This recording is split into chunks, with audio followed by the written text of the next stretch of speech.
একটি পাত্রে 18.5 গ্রাম oxygen গ্যাসকে 27 degree Celsius থেকে 32 ডিগ্রি সেলসিয়াস তাপমাত্রায় উত্তপ্ত করা হলো। কিছু পরিমাণ অক্সিজেন গ্যাস পাত্র থেকে বেরিয়ে গেল, তবে গ্যাসের চাপ অপরিবর্তিত ছিল। বেরিয়ে যাওয়া গ্যাসের ভর কত হবে? তাহলে আমাদের এই 18.5 এটা হচ্ছে আমাদের W1, তো এটা হচ্ছে T1। T1কে আমরা তাহলে কেলভিনে কনভার্ট করলে 300 কেলভিন, আর এটা হচ্ছে T2। T2 এর মান হচ্ছে 305 কেলভিন। তাহলে এখন আমরা PV ইকুয়াল টু nRT, মানে N equal to W/M RT।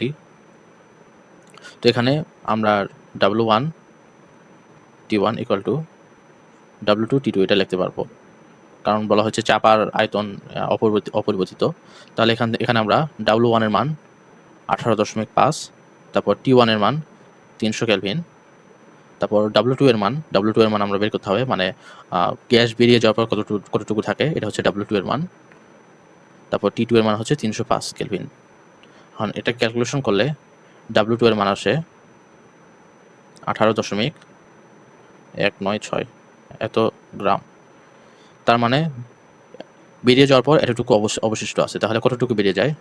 Del W পরিমাণ বেরিয়ে যায়। তাহলে আমরা দুটো বিয়োগ যদি করি 18.5 থেকে 18.196 এটা যদি বিয়োগ করি, তাহলে এখান থেকে বেরিয়ে যাওয়া গ্যাসের ভর বের করতে পারবো। তাহলে এটা আমাদের বের হবে 0.304 গ্রাম।